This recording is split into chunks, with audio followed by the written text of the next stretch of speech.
जन सुराग का स्थापना अधिवेशन था, पार्टी में घोषित हो गया, क्या कुछ कहिएगा पार्टी के बारे में?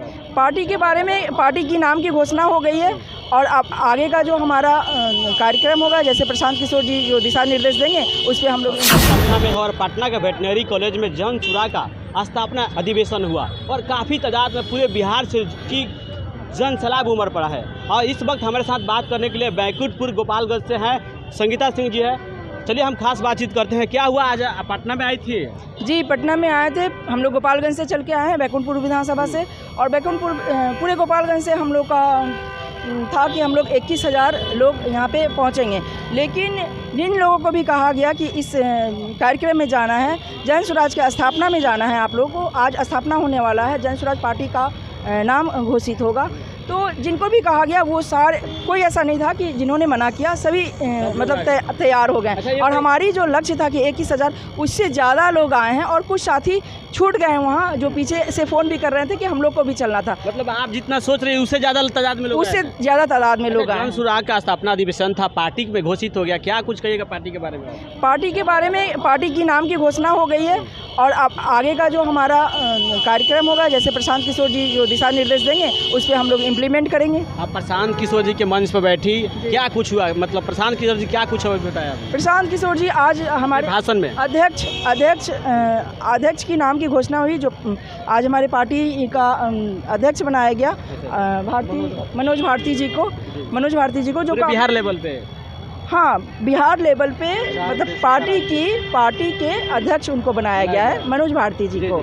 और वो दलित समाज से आते हैं और वो 4 देशों के राजदूत रह चुके हैं और काफ़ी एजुकेटेड हैं, और उनको भी हम लोगों ने सुना। और पूरी जनसमूह, ऐसा नहीं है कि किसी के कह देने से उनको प्रदेश अध्यक्ष बना दिया गया, जनसमूह से उनको इजाज़त दे करके कि इनको बनाया जाए, सबने सहमति दी तो उनको अध्यक्ष बनाया गया है। आज के भाषण में प्रशांत किशोर जी क्या बोले? प्रशांत किशोर जी का यही था कि यहाँ का रोजगार का जो मुद्दा है, या जो वर्तमान सरकार है उसको नहीं कर पा रही है। जो अभी पेंशन मिलता है, जो बुजुर्गों को पेंशन मिलता है, वृद्धा को पेंशन मिलता है, वो 400 मिलता है।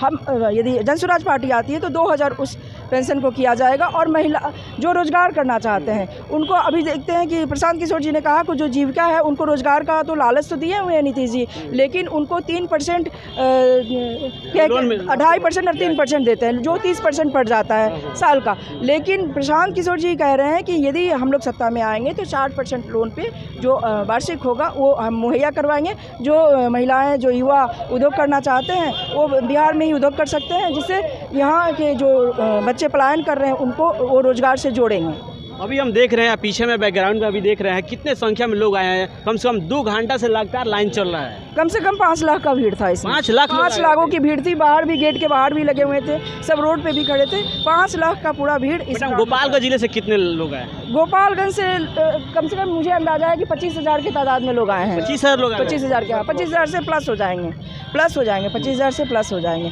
और पीछे से भी कुछ साथी मोटरसाइकिल से आए हैं जो छूट गए, ट्रेन पकड़ के आए, बस पकड़ के आए। काफ़ी हम लोग रास्ते पर उनका फ़ोन सुनते हैं कि हम लोग को भी चलना था। अच्छा, आप बैकुंठपुर विधानसभा के हैं, विधानसभा से हैं, क्या कुछ बैकुंठपुर लिए कहिएगा? क्या अगर आपको मौका मिलता है पार्टी द्वारा तो क्या कुछ होगा अगर चुनाव लड़ते? मुद्दा तो वही है कि यदि मैं जीतती हूँ तो हमारी तो यही आकांक्षा है कि हमारे बच्चों के लिए वहाँ हाई एजुकेशन की व्यवस्था हो। अभी 12th करने के बाद वहाँ व्यवस्था नहीं है। मेरी दिली इच्छा है कि यदि मैं विधायक बनूँ तो मेरे कार्यकाल में वहाँ एक कॉलेज खुले, दोनों प्रखंडों में। बरौली प्रखंड अभी आता है 7 पंचायत, सिधवलिया और बैकुंठपुर। सिस्टम दुरुस्त होगा। जी। क्या लगता है नीतीश कुमार जी, कम से कम विधानसभा पे कॉलेज तो खुलना ही चाहिए। खुलना चाहिए जी। क्या लगता है 2025 में नीतीश कुमार जी का जाना तय है? सफाया होना तय है। बिल्कुल सफाया होना तय है। जन सुराग पार्टी में परिवारवाद की बात तो नहीं हो रही है, क्या कुछ है? बिल्कुल परिवारवाद तो है ही नहीं, यहाँ तो परिवारवाद तो नहीं। आप देखिएगा कि लालू जी का देख लीजिए, लालू जी के बाद उनकी पत्नी, उनके बेटे, उनकी बेटियाँ वही सदन में जा रहे हैं। ऐसा तो नहीं है कि बाद में आप टिकट दे दें, आपकी सरकार बन जाए, फिर ऐसा जोड़ा जाए ऐसे लोगों को? तो ये तो लोकतांत्रिक देश है अपना, और लोकतंत्र में आप 5 साल के बाद सत्ता को बदल सकते हैं, ये तो बनाया हुआ है व्यवस्था ना। यदि प्रशांत अच्छा नहीं लगे तो लोग बदल सकते हैं। प्रशांत किशोर जी जो कह रहे हैं, हम लोग बिहार की व्यवस्था परिवर्तन के लिए प्रशांत किशोर जी के साथ जुड़े हुए हैं। यदि प्रशांत किशोर जी जो कह रहे हैं वो यदि इम्प्लीमेंट नहीं करते हैं तो तो वो तो हमारे हाथ में है। 5 साल के बाद यदि उस अपनी बातों पे अमल नहीं करते हैं तो वो तो लोकतंत्र है यहाँ पे। 5 साल के बाद सत्ता बदला जा सकता है। लेकिन मुझे पूर्ण विश्वास है कि प्रशांत किशोर जी पढ़े लिखे लड़के हैं और वो चाह रहे हैं, दिल से चाह रहे हैं कि बिहार में बच्चों का पलायन रुके, जिसके लिए मुस्तैदी से हम लोग मिल करके काम करेंगे और बच्चों का जो सिस्टम हो सही हो, शिक्षा से लेकर स्वास्थ्य से लेकर नौकरी से लेकर। जी जी जी जी। तो चलिए, ये थे संगीता मैडम जी जो बैंकुटपुर गोपालगंज से हैं। और कहीं ना कहीं वेटनरी कॉलेज में देखा जाए तो काफ़ी तादाद में लोग आए हुए थे, काफ़ी संख्या में लोग आए हुए थे। और कहीं ना कहीं ये आज का दिन इतिहास रचेगा जनसुराग के लिए। यह वीडियो देखने के बाद आप क्या सोचते हैं कमेंट करके जरूर बताइएगा।